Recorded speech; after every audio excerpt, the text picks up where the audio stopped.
The grand mansion was glowing with golden lights that night, filled with laughter, music, and the voices of the richest people in the city. Expensive cars were parked outside, and inside, waiters moved quickly, carrying trays of wine and sparkling food.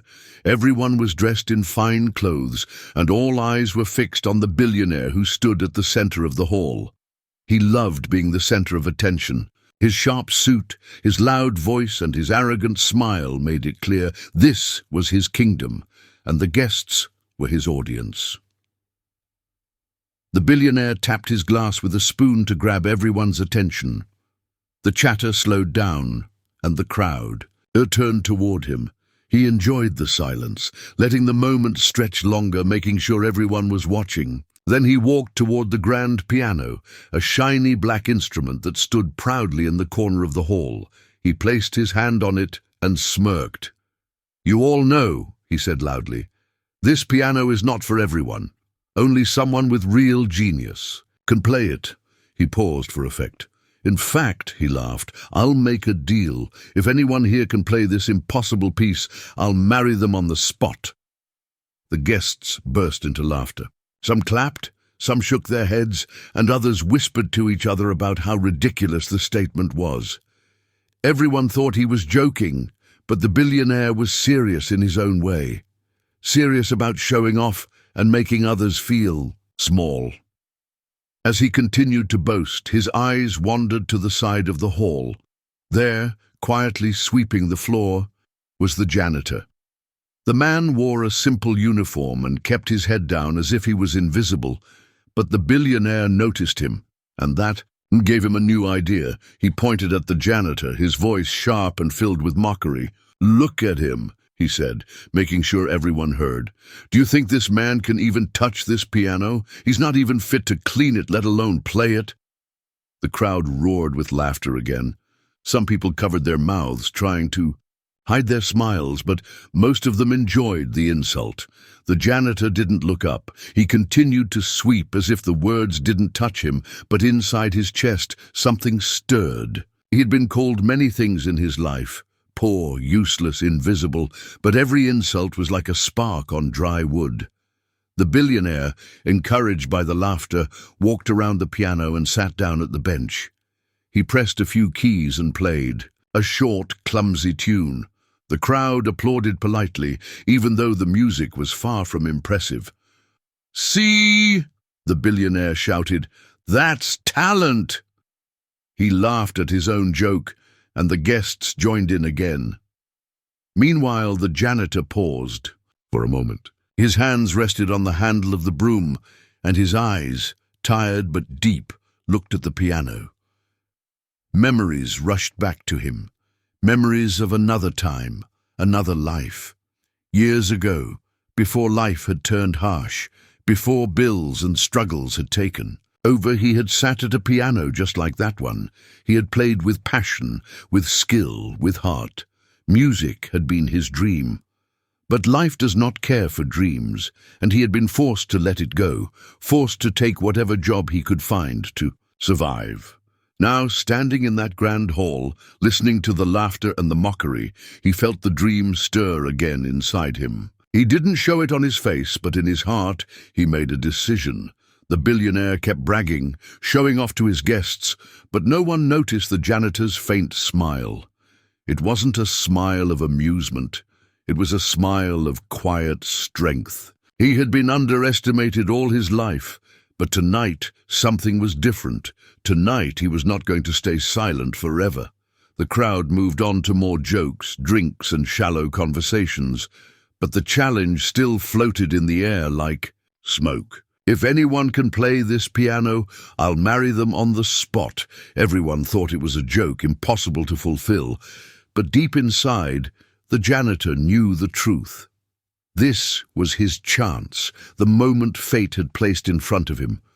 He looked once, more at the piano, shining under the lights, waiting silently for the right hands to touch it. The janitor's heart beat faster, but his face stayed calm. No one suspected that the man holding a broom could also hold the power to silence a room. The billionaire's laughter grew louder, but soon Very soon, he would regret those words. The ballroom was alive with chatter, clinking glasses, and bursts of laughter, but the janitor moved quietly in the background, sweeping the polished floor with steady strokes. He had worked in this mansion for almost a year, long enough to know that men like the billionaire never noticed people like him. To them, he was just part of the furniture, invisible unless they needed someone to clean a spill or carry away the trash. That invisibility had become both a shield and a burden. Tonight, though, something inside him was shifting. When the billionaire mocked him earlier, pointing fingers and making the crowd laugh, the sting had been sharp but not unfamiliar. The janitor had lived his whole life hearing words meant to cut him down. People had called him worthless, a nobody, and just a cleaner. But behind his calm eyes was a man who had once been more than that. He had carried a dream that the world had crushed under the weight of bills, struggles, and survival. As he swept the corner of the room, the sound of the grand piano's polished keys filled his ears again. The billionaire had returned to showing off, playing clumsy notes while pretending to be a master. Guests clapped politely, though their smiles were more about power than music. To them, it wasn't about the beauty of the song. It was about pleasing the man who controlled the room. The janitor paused for just a moment. His hand rested on the broom handle, and his eyes drifted toward the piano. It was the same shape, the same black and white pattern of keys that he had once known so well. In his mind, he could still feel the weight of each key, the way the notes carried both strength and sadness. His fingers, though rough now from years of work, still remembered the movements. Long ago, before hardship forced him into janitorial work, he had been a promising musician. In college, he was known as the boy who could make the piano cry, who could make even the hardest hearts soften with a single song. Teachers had told him he had the soul of a composer, the gift of a performer, but life is not kind to dreamers without money. His family had struggled, his father had fallen ill, and the world demanded he trade his passion for survival. He had put aside the piano and picked up jobs, first small ones, then anything he could find. Eventually, he became what people saw. Now, a janitor sweeping floors in someone else's kingdom. Yet the music never left him. Every note he had ever played was buried deep inside, waiting. And tonight, as the billionaire's insults still echoed in his ears, those notes began to rise again. He looked around the hall. No one was paying him real attention now. Guests were too busy talking about business deals, fashion, or their next holiday trip. They only remembered him when they wanted to laugh. Some had whispered cruel jokes about how ridiculous it would be if the janitor touched the piano. Their words hurt, but instead of breaking him, they fueled something stronger. Inside his mind, he repeated the billionaire's challenge. If anyone can play this piano, I'll marry them on the spot. The man had spoken it as a cruel joke, never imagining someone would dare try. But the janitor wasn't thinking about the promise of marriage, or the billionaire's hand, or even revenge. He was thinking about dignity. He was thinking about showing the truth that lived inside him, the truth that no uniform, no insult, and no job title could erase. He swept one last corner, then leaned the broom against the wall. His heart pounded faster now, but his face remained calm. He wasn't reckless. He knew stepping forward meant inviting more ridicule. He knew people might laugh even harder if he failed, but he also knew something else, something deeper. If he did nothing, then the billionaire's words would become the truth. If he stayed silent, the world would believe the mockery. The janitor closed his eyes for a second, breathing deeply. He remembered the first time he had ever played for an audience back in his youth. He had been nervous then too, but once his fingers touched the keys, the nerves had melted away, replaced by music flowing from the heart. That memory gave him strength now. Slowly, he opened his eyes. He could hear laughter ripple across the hall again as the billionaire exaggerated his skills, pounding at the keys with no rhythm, no soul. Guests cheered for him, though some looked uncomfortable. They were clapping for money, not for music. The janitor shook his head faintly. That was not music. It was noise. For a moment he wondered if fate had brought him here tonight. Perhaps. It was not an accident that he worked in this mansion, on this evening, with this piano gleaming under the lights. Perhaps life was giving him back the chance it had stolen years ago. The janitor's eyes locked onto the piano again. His heart whispered, "It is time." He adjusted his shoulders, straightened his back, and took a slow step forward. No one noticed. At first, he was just the cleaner moving across the room, but inside him something powerful was waking up. The man the world thought invisible was about to step into the center of the stage. And though no one in that hall knew it yet, the music that lived inside him was about to silence every laugh, every whisper, every arrogant word. The billionaire tapped the piano keys again, playing a jumble of notes that made no real melody. He grinned wide, as if he had just performed. A masterpiece. The guests clapped loudly, not because they believed it was beautiful, but because they knew their applause kept him pleased. No one dared to tell him the truth, that his playing was awkward, that he had no real talent. To them, his money was music enough, but not everyone's attention was on the billionaire. In one corner, a few younger guests had noticed the janitor standing closer to the piano now. They smirked at each other, whispering and nudging. One of them, a tall man in a silver suit, called out with a mocking voice, "Hey, janitor, you think you can play better than this?" The others burst into laughter, their glasses shaking with wine as they pointed toward him. The janitor didn't answer. He stood calm, his hands resting at his sides, his eyes still fixed on the piano. The laughter didn't wound him the way it once would have. In his heart, he knew laughter was only noise. Noise couldn't erase truth. Noise couldn't silence the music inside him. The silver-suited man wasn't done. "Come on," he shouted, his words dripping with sarcasm. "Play us something, or are you scared? Maybe you only know how to play with a mop." More laughter rippled through the crowd, growing louder. The noise spread like fire across the hall, each cruel chuckle feeding the next. The billionaire leaned, back on the piano bench, watching this unfold with amusement. His eyes shone with mischief. "Yes," he said, raising his voice. "Why don't you try, janitor?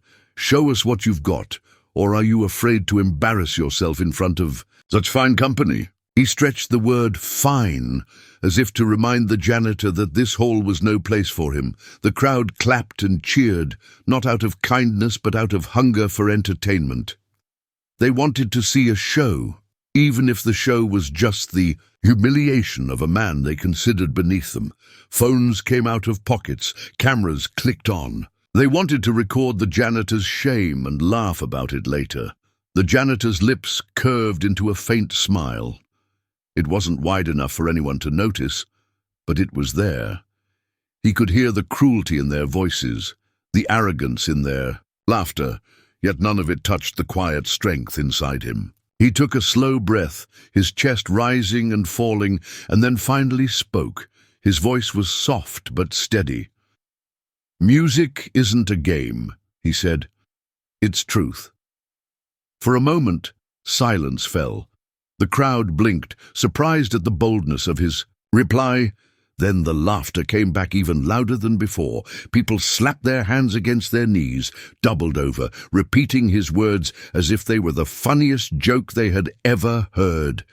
"Music is truth," one woman mocked, clutching her pearl necklace. "Truth?" another man jeered. "What do you know about truth?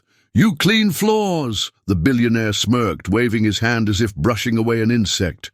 "Truth?" he echoed. "The only truth here is that you're a janitor and I'm a billionaire. That's the truth everyone sees." The janitor's eyes flickered. He didn't argue. He didn't defend himself with long speeches. Instead, he simply looked at the piano again. His gaze wasn't on the billionaire or the crowd or the mocking faces. His gaze was on the black and white keys shining under the light, waiting. More taunts came his way. "Do it, Janitor!" someone shouted. "Show us your truth. Play something or sit down and shut up," another added. The noise was deafening, but in the janitor's mind he could hear something else, music. It hummed in his memory, soft and steady, like a river beneath the surface of the earth. He could almost feel his fingers pressing the keys, already shaping notes into something living, something real. The billionaire chuckled and rose from the bench, making a grand show of stepping aside. "Go on then," he said, his voice sharp with mockery. "Take your seat. Let us see this so-called truth." The janitor's heart beat faster, but his steps were calm as he began to walk forward. The laughter around him swelled, louder and louder, but to him it was fading, as though a curtain were falling between him and the rest of the room. Each step echoed on the polished marble floor. Some guests leaned forward eagerly, hungry for the humiliation they believed was coming. Others shook their heads, certain that the man was about to make a fool of himself. But the janitor kept moving. His eyes never left the piano.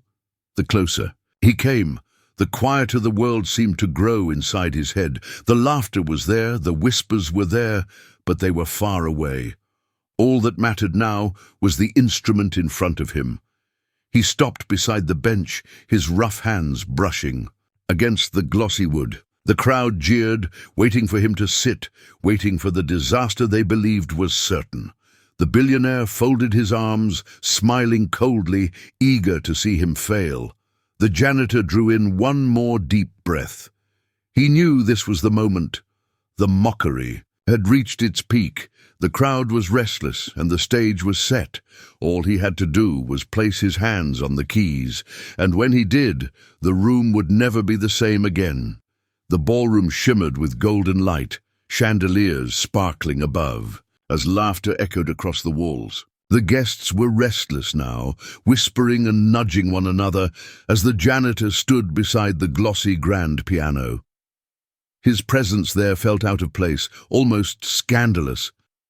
This was a world of power, money, and arrogance, and he stood in a simple uniform, his shoes worn, his hands roughened by years of labor. The billionaire leaned against the side of the piano, his lips curled into a smirk. He had stepped away from the bench with exaggerated politeness, making it look as though he were granting a special honor. "Go on," he said, his voice cutting through the air like a blade. "Don't keep us waiting. Show us what you call truth." The crowd laughed again, some clapping in mock encouragement. Phones were already raised, little red dots of recording lights blinking as they captured what everyone assumed would be a scene of humiliation. Some guests leaned forward eagerly, waiting for the janitor to stumble over the first note, waiting for the embarrassment they could retell later. But the janitor wasn't thinking about them. His focus was on the piano itself, shining under the chandelier light. He reached out slowly, his hand brushing the polished surface of the wood, feeling the coolness under his fingertips. For a moment, he closed his eyes. He was no longer in the grand hall surrounded by mockery. He was back in a small church where he had first learned to play as a boy, where the old piano keys had been chipped and uneven but had given him his first taste of music. He lowered himself onto the bench.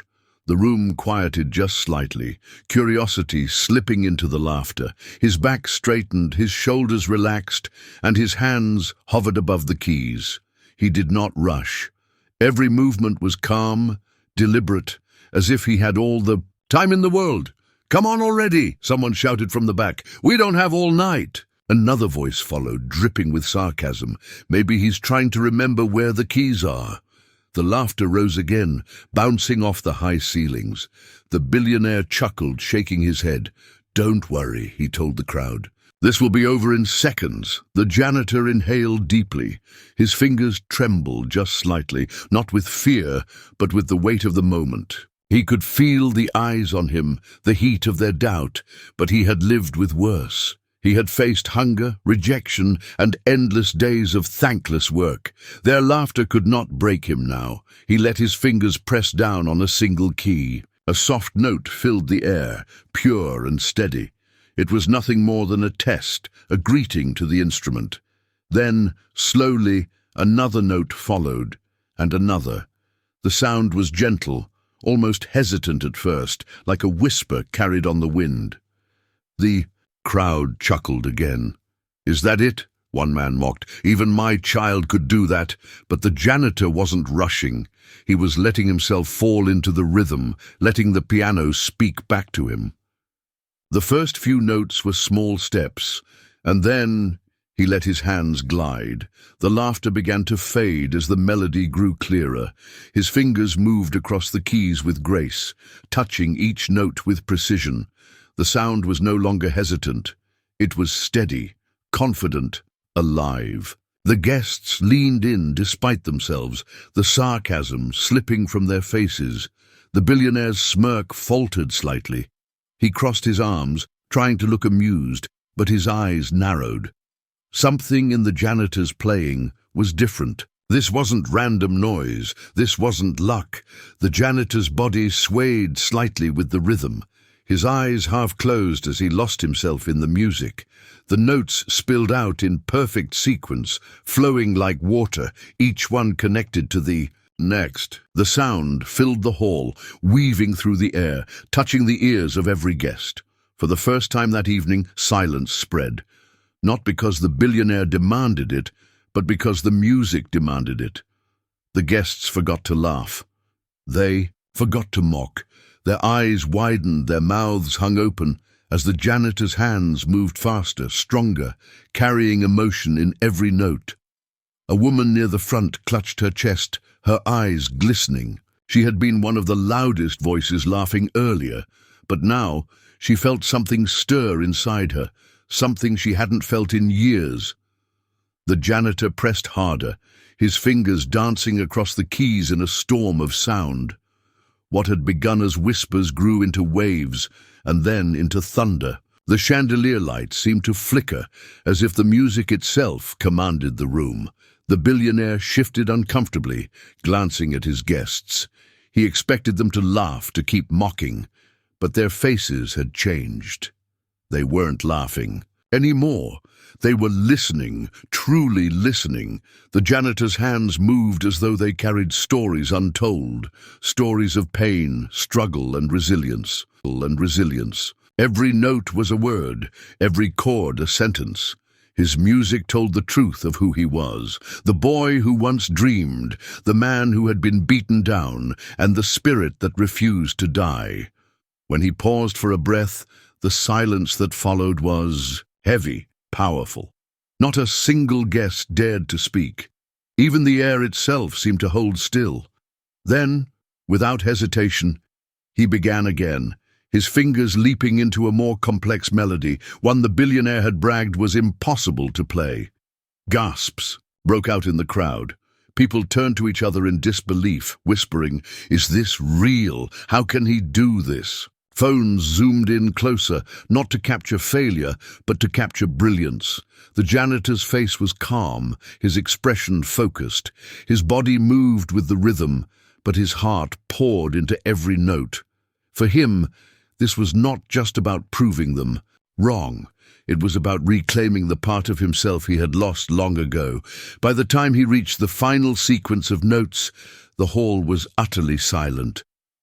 No laughter, no whispers, only awe. The billionaire's smirk had disappeared entirely. His face was pale, his jaw tight, as he realized the truth. He had mocked the wrong man, and the janitor wasn't done yet. The first notes had silenced the crowd, but now the janitor's hands moved with a speed and grace that no one in the hall had expected. His rough, work-worn fingers seemed to glide effortlessly across the polished keys, producing sounds that didn't just echo, they soared. The melody began soft and haunting, like a memory rising from the past, and then it grew bolder, swelling into something powerful and alive. The guests, who only minutes ago had been smirking and filming with their phones for amusement, now stood frozen. Their laughter had died, their whispers silenced. All eyes were locked on the man they had ridiculed. He was no longer the janitor in their eyes. In that moment, he was something greater. The music he played was not a simple tune.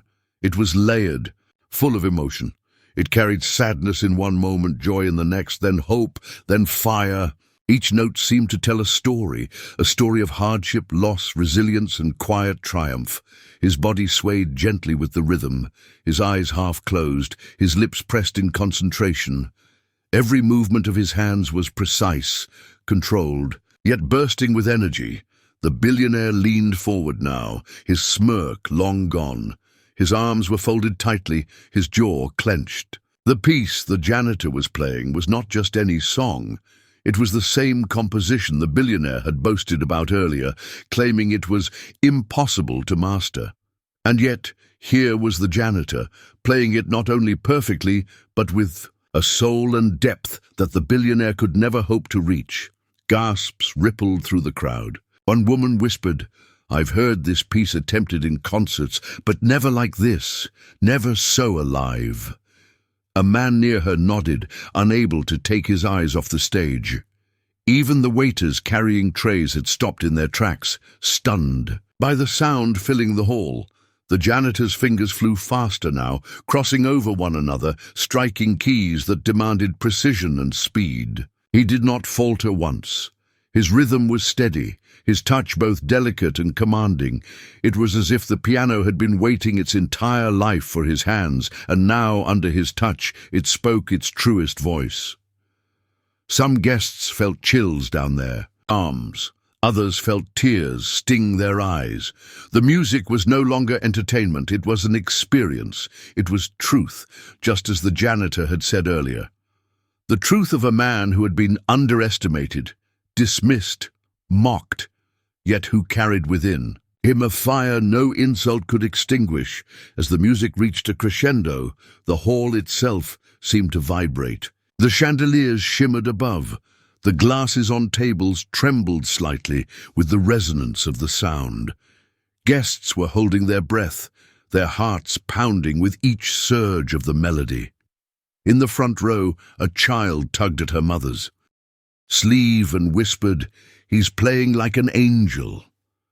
The mother, who had earlier laughed along with the crowd, now found herself unable to answer. Her throat was tight, her eyes fixed on the man at the piano. The billionaire's face turned red with frustration. He had set this man up to be a fool, to be a joke, and now the joke was on him. His own arrogance had created the stage for his humiliation. He tried to laugh, to make light of it, but no one was watching him anymore. Every eye, every camera, every heart in the room was with the janitor.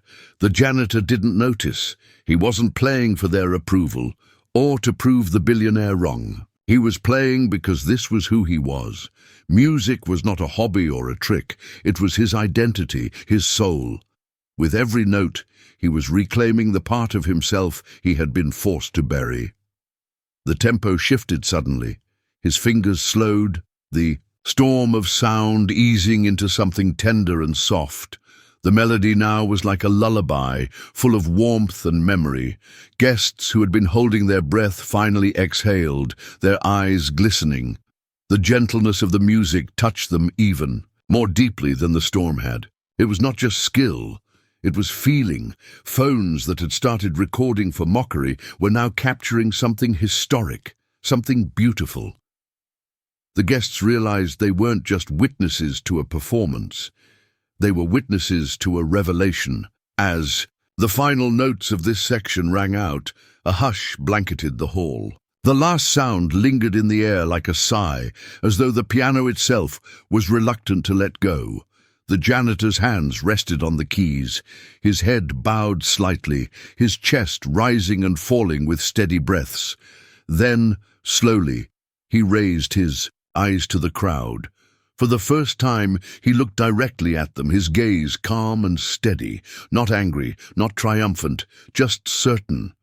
It was the look of a man who had nothing left to prove, because the truth had already been spoken through the music. No one clapped immediately. They were too stunned, too moved. It took one brave person to stand first, their hands coming together in thunderous applause, then another and another, until the hall erupted with cheers. The sound was louder than anything that had come before, shaking the walls, as if the applause itself was desperate to match the brilliance they had just witnessed. The janitor remained seated, humbly bowing his head once, then lifting his hands to the keys again. The audience gasped. He wasn't done yet. The first song had only been the beginning. He was ready to take them deeper, ready to show them what genius truly meant, and in that moment, the billionaire knew his mockery had backfired in the most spectacular way. The man he had tried to humiliate had become the star of the night. The applause thundered like a storm, echoing through the grand hall, but the janitor did not rise from the piano bench. His eyes stayed on the keys, his hands hovering just above them. The cheers slowly faded as the crowd realized he wasn't finished. One by one, the clapping hands stilled, the whistles quieted, until the room returned to a heavy silence. Everyone waited, hearts beating faster than before. Then he began again. This time, there was no hesitation. His fingers struck the keys with force, the sound exploding through the hall like lightning tearing open the night sky. The melody roared, wild and untamed, rising and falling in waves that seemed to shake the chandeliers above. It was no longer just music, it was a storm made of sound. The janitor's whole body moved with the force of it. His shoulders swayed, his head bowed and lifted, his hands flashing across the keys faster than eyes could follow. The speed was breathtaking, but it wasn't just speed. Every note carried precision, every strike had meaning. The music wasn't random, it was alive, telling a story too big for words. Gasps broke out among the guests. Some covered their mouths in disbelief, others leaned forward as if trying to catch every note before it disappeared. Phones trembled. In the hands of those recording, their cameras barely able to keep up with the blur of his fingers. He's playing the impossible, whispered one man near the front, his voice barely audible over the thunder of sound.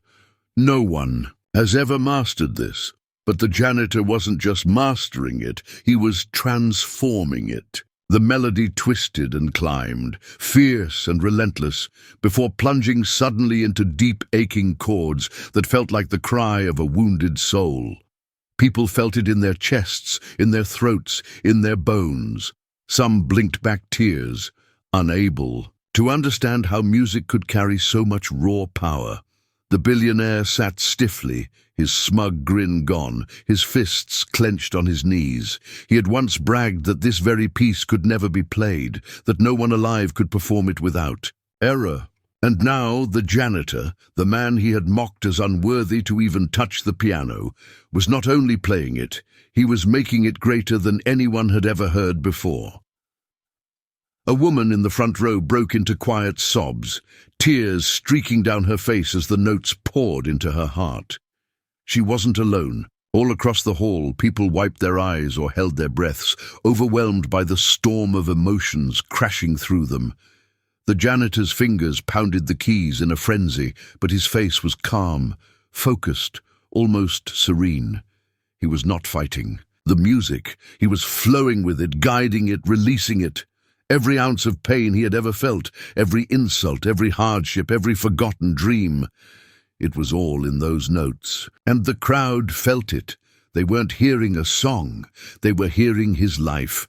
The storm grew wilder still. The piano seemed alive under his touch, its strings trembling, its body shaking with the force. It was no longer just an instrument. It was his voice, his heart, his truth. The sound filled every corner of the hall, echoing against the walls, racing through. The air, impossible to escape, and then, suddenly, he slowed. The change was so sharp, so unexpected, that it stunned the audience. From a roaring hurricane, the music softened into a gentle rain. His fingers caressed the keys now, coaxing out 10 tender notes that fell like drops of water on thirsty soil. The melody was fragile, intimate, filled with longing. People leaned forward, tears sliding freely down faces now. The sudden quiet after the storm was more powerful than the storm itself. It felt like the piano was whispering secrets, like it was confessing something deeply personal. Every note carried sorrow and beauty in equal measure, as if reminding the listeners that behind every struggle lies tenderness. Behind every storm lies peace. The janitor's eyes closed. His lips moved silently, as though he was speaking to the music, or perhaps letting the music speak for him. The crowd was utterly still. No one laughed, no one whispered. They were spellbound. The billionaire's chest rose and fell heavily, his face pale. He looked around at his guests, desperate for someone to share his discomfort, but found only awed faces, wet eyes, trembling hands. The man who had been invisible only an hour ago was now everything. The billionaire was nothing. The melody began to climb again, slowly at first, then higher and higher, building into something radiant and fierce. His hands raced once more, not just striking keys, but pulling the very soul of the piano into the air. The storm returned, but this time it wasn't wild, it was triumphant. It was victory, carved into sound. People stood without realizing it, pulled to their feet by the sheer force of what they were hearing. Some raised their hands to the ceiling as though in worship. The applause that had begun earlier seemed small, compared to what was building now in their hearts. At last, with a burst of final notes, the janitor struck a chord that rang out like thunder splitting the sky. He held it, his body trembling with the force, and then released it into silence. The sound vanished. The storm ended. For a moment there was nothing. No applause, no whispers, no movement. Just silence. Thick, heavy, sacred. It was as though the entire hall was holding its breath, afraid to break the spell. And then, as if on cue, the room erupted. Applause crashed like waves, people shouting, cheering, crying. Chairs scraped back as the audience leapt to their feet, clapping until their hands stung. Some guests shouted his name, though few even knew it. They only knew they had witnessed something unforgettable, something genius. The janitor bowed his head humbly, his hands resting on the keys. He did not smile, did not boast. He had given them the truth, and the truth was enough, and the billionaire, red-faced and trembling, sat in his chair, realizing that his mockery had become the stage for his downfall. The last thunderous chord still seemed to hang in the air, even though the janitor's fingers had already lifted from the keys. For a heartbeat, the hall remained silent, as though no one dared to move, no one dared to breathe. The chandeliers glimmered, frozen in their brilliance, while the grand piano sat glowing under the lights, transformed from a mere instrument into a vessel of truth. Then the silence broke. First, a single pair of hands clapped, hesitant, almost uncertain. Then another joined, and another, until the sound swelled into a wave of applause, so powerful it shook the room. The guests were no longer polite or cautious. They were on their feet, shouting, cheering, clapping as if they had been freed from chains they didn't know they carried. Some clutched their chests, others wiped tears from their cheeks, but all of them knew they had just witnessed something extraordinary. The janitor sat still on the bench for a moment, his hands resting gently on his lap. He bowed his head humbly, as if receiving the applause not for himself, but for the music that had flowed through him.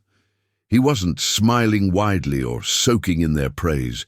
His dignity lay in his calmness, in the quiet certainty that he had spoken. The truth and the truth had been heard. People rushed closer to the piano, their expensive shoes clicking across the marble floor. Phones that had begun recording for mockery were now held high, capturing history. Guests shouted over one another, "Incredible! I've never heard anything like it. He's a genius." Their voices trembled with awe. In the corner, Of the hall, a woman in a silk gown pressed her hands together and whispered, "He's not a janitor, he's a master." Her words carried across the silence between applause bursts, and many nodded in agreement, but not everyone was celebrating. Billionaire, still seated off to the side, had gone pale. His face was rigid, his jaw tight, his fists clenched on his knees. He had orchestrated this moment to humiliate a man he thought beneath him, and instead he had been the one humiliated. The challenge he had spoken in arrogance. "If anyone can play this piano, I'll marry them on the spot," now hung in the air like a noose around his neck. Guests began to look at him, their cheers softening into murmurs. Some smirked at his discomfort. Others raised their brows, silently daring him to honor his words. For once, he wasn't in control. The janitor, sensing the weight of the moment, rose slowly from the bench. His back was straight, his face calm. He didn't look at the billionaire. He didn't need to.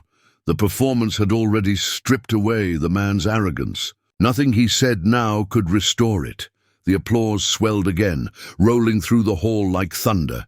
Some guests reached out, shaking the janitor's hand, bowing their heads in respect, thanking him for the gift of music he had given them. A young boy tugged on his mother's sleeve and whispered, "Mom, I want to play the piano like him." The mother, tears in her eyes, nodded. In that moment, the janitor wasn't invisible anymore. He wasn't just a cleaner. He was the man who had silenced laughter with truth, who had turned mockery into reverence. Meanwhile, the billionaire stood at last, trying to force a laugh. "Well," he said loudly, but his voice cracked under the strain. "That was entertaining." No one joined his laughter. No one clapped for him. Instead, the guests stared, waiting. Some folded their arms, others shook their heads. His power, once absolute in this hall, had vanished like smoke. "Entertaining?" A man near the front said firmly. "That wasn't entertaining, that was genius." Murmurs of agreement rippled through the hall. The billionaire's face flushed red, his arrogance now a mask that could no longer hide his shame. The janitor finally looked at him. His gaze was steady, not mocking, not vengeful, simply truthful. It was the gaze of a man who had endured, who had been underestimated his whole life, and who had finally been seen for what he truly was. The billionaire flinched under that look, turning his eyes away. The cameras kept rolling. The world beyond the mansion would soon see everything. The arrogance, the insult, the challenge, and the stunning reversal. The story was no longer the billionaire's to control. It belonged to the janitor now. Reporters in the room scribbled, furiously, their headlines already forming. "Janitor stuns gala with impossible performance. Billionaire's mockery backfires." Some guests whispered about inviting the janitor to play at concerts, about sponsoring him, about offering him opportunities that had been denied him for so long. Through it all, the janitor remained composed. He accepted their handshakes, their praises, but he didn't boast or brag. He knew fame could be fleeting. What mattered wasn't the applause, it was that the truth had finally been heard. The applause thundered once more, rising to its peak as he stepped away from the piano. For the first time that evening, he allowed himself a small smile, not because he had proven them wrong, but because he had proven himself right. That music was truth, and no amount of arrogance or wealth could silence it.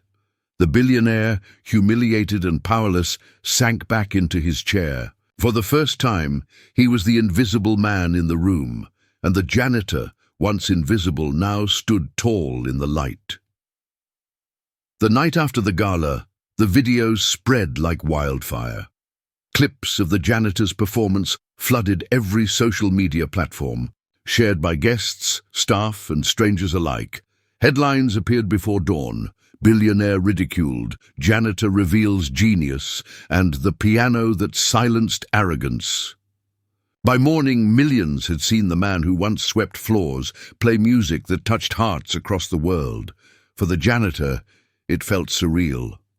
He returned to his modest apartment, the same place he had gone to every night after long hours of labor. But this time, when he looked in the mirror, he saw not just a man in a uniform, he saw the pianist he had once dreamed of becoming. The truth that had lived quietly in his chest for years had finally broken free. The billionaire, meanwhile, faced a storm of his own. News outlets replayed his arrogant challenge on loop. "If anyone can play this piano, I'll marry them on." The spot, his smirk, his mockery, his humiliation, all laid bare for the world to see. Commentators ridiculed him, late-night hosts turned him into a punchline, and even those in his inner circle whispered behind his back. Deals fell through. Invitations were withdrawn. His reputation, once untouchable, crumbled overnight. While the billionaire hid from the spotlight, the janitor was pulled into it. Reporters camped outside the mansion, asking his name, his story, his past. At first he resisted. He wasn't used to being the center of attention. For so long, his life had been about silence and invisibility. But when he spoke, his words were simple, humble. "I only played what was in my heart. Music is truth. That's all. That's all." Those words spread almost as quickly as his performance. They appeared on posters, in interviews, on the lips of people who had never met him but felt connected to his story. Musicians reached out, offering collaborations. Schools invited him to inspire students. Concert halls extended offers for him to play on stages he had once only dreamed of standing on. One evening, he walked into a small community center where children gathered around an old upright piano. Their eyes lit up when they saw him. "Play for us," they begged, and he did. Not with the thunderous power he had shown in the mansion, but with a gentleness that filled the room with warmth. He taught them too, guiding their small hands across the keys, showing them that music was not about status, but about expression. The story continued to ripple outward. People around the world found hope in his journey. Workers in uniforms, people in forgotten jobs, those told they were less than because of their station, all of them saw in him a reflection of themselves. He became more than a man who had played a piano. He became a symbol that genius, dignity, and truth could exist anywhere, even in those the world overlooked. The billionaire could not escape the shadow of his downfall. Everywhere he went, people whispered, laughed, or filmed him. His arrogance had been stripped bare, and no amount of money could repair the humiliation. His challenge, once a cruel joke, had become his greatest mistake. The janitor never sought revenge, though. He never boasted about defeating the billionaire. When asked in interviews what he thought of the man, he simply replied, "He gave me a chance to be heard. For that, I am grateful." That answer silenced even the harshest journalists. His humility was as striking as his talent. Months later, he stood on the stage of a great concert hall, the lights dimmed, the audience holding their breath. He wore no uniform now, only a simple suit, but his presence was commanding. When his fingers touched the keys, the world went quiet again, just as it had in the mansion. And when the first notes rose, the audience felt what those wealthy guests had felt that unforgettable night. The truth of a man who carried his life, his struggles, and his soul into every note. The applause afterward was deafening, but once again he bowed humbly. Fame had not changed him. He remained the same man who had once swept floors, who believed that music was not about glory, but about truth. And in the end, that was his victory. Not the headlines, not the fame, not the applause, but the simple fact that he had stayed true to himself. He had shown the world that worth is not measured by wealth or status, but by the light a person carries within. The billionaire faded into obscurity, remembered only as the man whose arrogance was shattered by a janitor's genius. But the janitor's story lived on, retold in classrooms, shared in homes, and remembered by all who had ever been underestimated. The final note of his story was not the sound of laughter, nor mockery, nor even thunderous applause. It was respect. Quiet, steady, eternal respect, and so the man who had once been invisible walked forward into a life where the world finally saw him, not as a janitor, not as a joke, but as what he had always been, a master of truth, played through music.